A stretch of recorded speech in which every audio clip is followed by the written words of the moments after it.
Hello दोस्तों, आज की वीडियो में आप सबका स्वागत है। आज हम एच सी वर्मा के काइनेमेटिक्स के क्वेश्चन नंबर 12 को सॉल्व करेंगे। तो क्वेश्चन है, a particle starts from a point A and travels along the solid curve as shown in the figure. Find approximately the position B of the particle such that the average velocity between the positions A and B has the same direction as the instantaneous velocity at B।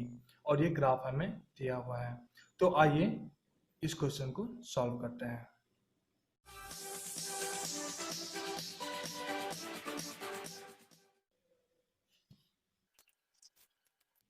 सबसे पहले हम लोग graph को draw कर लेते हैं, उसके बाद उसको एनालाइज करेंगे।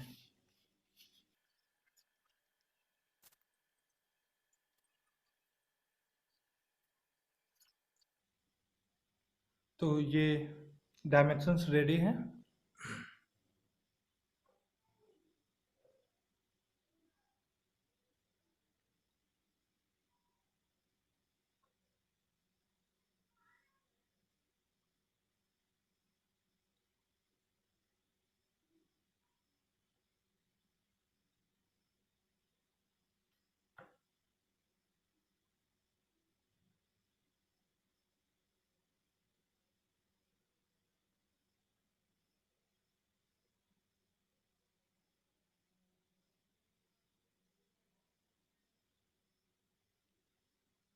ओके, तो ये ग्राफ रेडी है और ये हो जाएगा हमारा पॉइंट ए, और हमें पॉइंट बी निकालना है ताकि जो एवरेज वेलोसिटी होगा ए और बी के बीच में वो इक्वल हो जाए इंस्टेंटेनियस वेलोसिटी एट बी।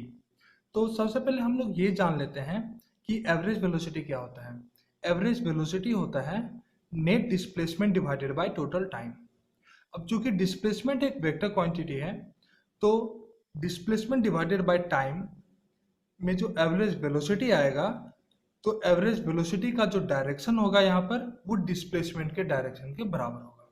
ठीक है, तो यहाँ पर हमें पता चल गया कि एवरेज वेलोसिटी का डायरेक्शन डिस्प्लेसमेंट का डायरेक्शन है, और ये जो डिस्प्लेसमेंट का डायरेक्शन होना चाहिए वो पॉइंट बी पर उस पार्टिकल का इंस्टेंटेनियस वेलोसिटी का भी डायरेक्शन होना चाहिए।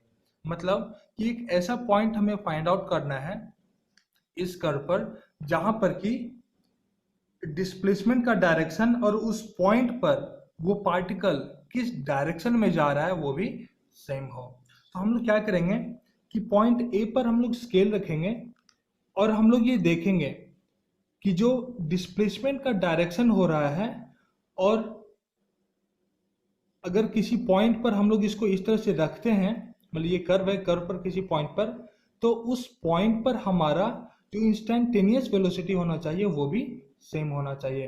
अब जैसे मान लीजिए कि हम यहाँ पर रखते हैं, तो यहाँ पर इसका डायरेक्शन डिस्प्लेसमेंट का इधर होगा पर इंस्टेंटेनियस वेलोसिटी का ऊपर होगा, ये सेम नहीं हुआ।